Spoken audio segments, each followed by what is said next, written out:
Quando eu conversei com o Paulo Guedes, depois de algum tempo, eu falei qual seria a missão, se ele tinha como cumpri-la. Nós queremos inflação baixa, um dólar compatível, uma taxa de juros também, queremos criar mais empregos, desburocratizar, desregulamentar. Eu joguei na mesa. Paulo, tem como resolver esse assunto? Ele falou, tem. O que você precisa? Eu preciso nomear as pessoas certas para o lugar certo, entre elas o Banco Central. Mas não tem nome. Está na cabeça do Paulo Guedes. O que eu quero é meta. Tá? Eu indico o Paulo Guedes por ser o superministério da Fazenda e Planejamento, para não ter atrito, e ele tem que cumprir essa missão. Mais ainda, Paulo, nós estamos chegando a 4 trilhões nessa dívida interna. Como é que você diminui isso? Como é que você arrecada mais sem aumentar impostos? Ele falou, de imediato está descartado o aumento de impostos, até pela curva de Laffer, entre outras coisas a mais. E ele está disposto e tem trabalhado nesse sentido. A gente tem só em 2018 141 bilhões de dívida pública. O senhor tem dito que não vai aumentar impostos, mas disse também que quer isentar quem ganha até 5 salários mínimos. Alguns especialistas dizem, olha, a conta não fecha. Como fechar uma conta como essa? Mais ainda, nós vamos reduzir impostos dos empresários. A Inglaterra, 20 e poucos anos atrás, fez isso. O Trump fez também. Eu sei que são economias diferentes.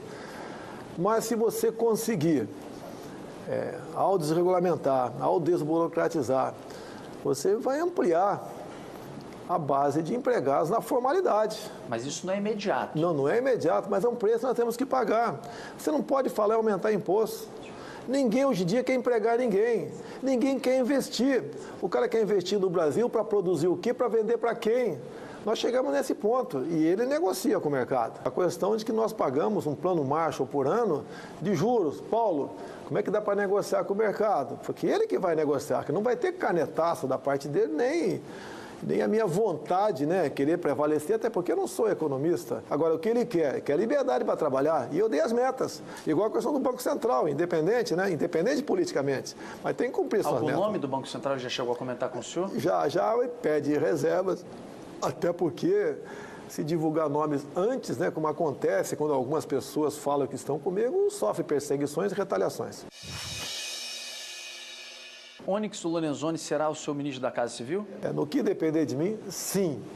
Há 3 anos eu conversei com ele, eu estava ainda engatinhando na questão da candidatura a presidente, e há 2 anos ele entrou nessa briga. E ele conseguiu fazer quase 10 reuniões, eu sempre presente, chegamos a juntar ao total 122 parlamentares que aceitaram a nossa proposta. Eu botei na mesa. O que nós temos que fazer? Algumas pequenas mudanças na Constituição, mudança na legislação, para, por exemplo, atender o homem do campo. O homem do campo é tido como alguém que faz coisa errada, prejudica o meio ambiente. Não, o homem do campo quer uma retaguarda jurídica, a garantia jurídica que hoje a terra é dele.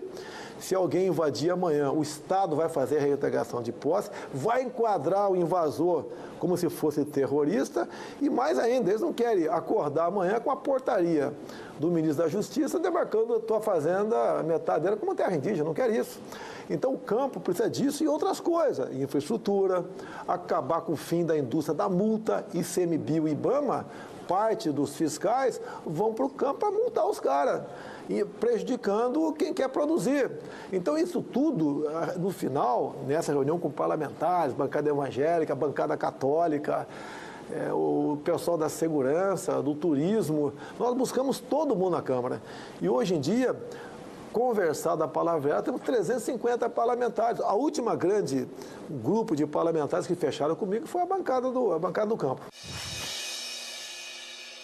Reforma política, não adianta você falar que quer isso ou quer aquilo, quem depende é o parlamento, não passa pela vontade do presidente. Pretendemos fazer uma mini reforma política, entre elas um sistema de votação que permita que seja auditada para acabar com a neura, né, ou com o fantasma de fraude. A reforma política passa por aí. Quando você fala na questão do campo, nós temos que tipificar as ações do MST como terrorismo. Eles não produzem nada, produzem apenas terror, levam insegurança ao campo. Devemos, por exemplo, para acabar com a briga do Ministério do Meio Ambiente com a Agricultura, nós vamos fundir esses ministérios, Agricultura e Meio Ambiente. Não pode ter esse ativismo xiita ambiental no Brasil. Nós devemos botar um ponto final na indústria das demarcações de terras indígenas. E estive várias vezes com lideranças ao longo de 4 anos indígenas pelo Brasil. O índio não quer ser latifundiário, ele quer ser uma pessoa que use a tua terra, que ele possa arrendar a tua terra, ele possa fazer negócio com a tua terra, ele quer energia elétrica para não se desgastar mais na casa de farinha, ele quer um dentista para arrancar o toco da tua boca, um médico para atendê-lo. Ele é um ser humano igual nós, não quer continuar sendo usado, tá, para políticas que não interessam para o desenvolvimento do Brasil, como, por exemplo, existe em Roraima. O senhor quer propor início de governo, caso eleito, a redução da maioridade penal? Sim, está na minha proposta, né? E que eu tenho conversado com 16 anos. Pessoal. Talvez te bote 17. Porque se você botar 16, você pode não aprovar. Como na Câmara, para você aprovar 16, foi uma forma intermediária, ou seja, só seria julgado como adulto, menor de 16 anos de idade, cometesse estupro, por exemplo. Foi para o Senado e parou. A nossa proposta é passar para 17, o futuro governo passa para 16, vai devagar que você chega lá. Isso está no nosso planejamento e em torno de 90% da população quer a diminuição da maioridade penal. Se passar para 17 é um grande negócio. Quando você fala em segurança, o policial militar, eu falo pelo Rio de Janeiro que eu mais conheço, ele teme muito mais o capa preta, quem vai julgá-lo, do que um bandido com a ponto .50 em cima do morro. Você não pode pagar uma missão para um policial fazer uma busca em apreensão ou resgatar um colega detido de madrugada, onde vai haver troca de tiro. No dia seguinte aparece gente morta com 3, 4 tiros, você condená-lo por excesso, porque mais de 2 tiros é excesso. O policial, após cumprir a missão, tem que ser condecorado e não processado. Isso entra, você mexer no Código Penal, chama-se excludente de ilicitude, que valeria para o policial e para quem está nos assistindo também. Não pode um cara entrar na tua casa, vai que você tem a sorte de ter uma arma, que é quase impossível ter arma de fogo em casa. Você dá 15 tiros no cara, no desespero, pega 5 na canela. Você é condenado por tentativa de homicídio e o cara que entrou na tua casa vai ser julgado por invasão do domicílio, a pena menor do que a tua. Nós temos que mudar isso. Quem está ao lado da lei, com excludente de ilicitude, ele responde, mas não tem punição. Porte de arma também é um projeto como prioridade num eventual início de governo, tendo, como o senhor diz, uma maioria no Congresso? Vamos separar porte e posse. A posse de arma de fogo tem que ser um direito do cidadão de bem. Quem quiser ter uma arma dentro de casa ou dentro da sua fazenda, com alguns critérios, poucos, tem que ter esse direito. E eu digo mais, a arma de fogo, mais que defender a sua vida, defende a sua liberdade, tendo em vista uma proposta de um ditador de plantão. Nós temos em torno de 150 estatais. Eu falei, as que dão prejuízo, nós temos que imediatamente partir para privatizar ou até mesmo extinguir. Seria mais de 50. Para mim, energia elétrica, a gente não vai mexer. Até converso com o Paulo Guedes. O que dá errado lá? É a indicação política, que leva à ineficiência e à corrupção. Nós vamos indicar as pessoas para compor isso. Você não pode, quando você vai privatizar, por exemplo, você vai privatizar para qualquer capital do mundo, a China não está comprando no Brasil, a China está comprando o Brasil. Você vai deixar a nossa energia na mão do chinês? É a mesma coisa. Suponha que você tem um galinheiro no fundo da tua casa e viva dele. Então você vende todo dia aí ovos e algumas galinhas. Quando você vende aquilo, privatiza, você não vai ter a garantia no final de semana de comer um ovo cozido. Nós vamos deixar a energia na mão de terceiros. Mas nada, nem distribuição? Nada, você pode conversar sobre distribuição, até porque... Não geração? Na geração não, de jeito nenhum. Petrobras? A Petrobras, o miolo dela tem que ser conservado. Agora, olha só. O que é o miolo dela? Olha só. Nós não temos recursos para explorar o pré-sal. Arrebentaram com a Petrobras. E daqui 20, 25, 30 anos, a energia será outra. O refino, você pode, no meu entender, dá para você privatizar. Agora, mesmo privatizando algumas coisas, tem que ver um modelo. A exploração não. A exploração você tem que abrir, nós podemos ter... Sim, nós temos tecnologia, mas não temos recursos para explorar. Chega para mim informação, cada litro refinado de diesel custa 90 centavos. Não sei se é verdade. E depois a Petrobras bota 150% de mais de lucro e revende. Daí vai para o Brasil. Você bota em média 30% de ICMS. Pô, ninguém aguenta. Ninguém aguenta. Você diminuiria a carga tributária também? Você tem que diminuir essa carga tributária. Você não pode ter uma política predatória no preço de combustível para salvar a Petrobras e matar a economia brasileira.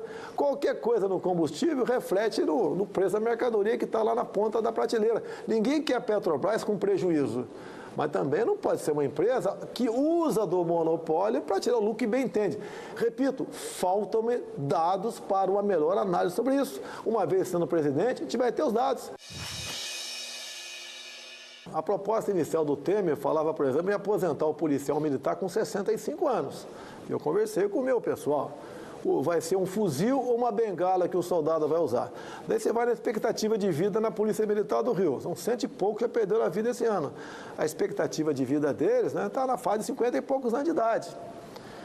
Então você não pode tratar o policial militar, por exemplo, da mesma forma. O das Forças Armadas também tem a sua certa semelhança. O que nós devemos fazer? Onde é que está a fábrica de Marajá? São as incorporações. Você pode ver, você, por exemplo, é funcionário de uma Câmara Municipal, que é muito comum acontecer. Ganha 10 mil por mês, é um baita no salário.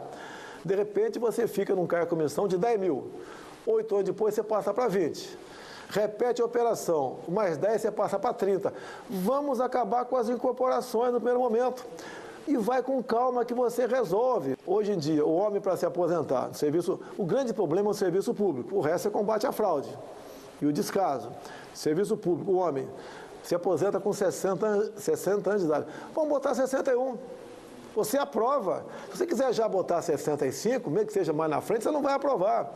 Que a esquerda vai fazer uma campanha enorme dizendo, por exemplo, que no Piauí, onde a expectativa de vida é 69 anos de idade, dizer que você vai se aposentar no cemitério. Então, se você fizer com calma, devagar, tu chega lá. Não é como muitos querem. Não adianta você querer botar remendo novo em calça velha. Então, dá para você tratar desses assuntos vagarosamente. Obrigado, candidato. Até a próxima.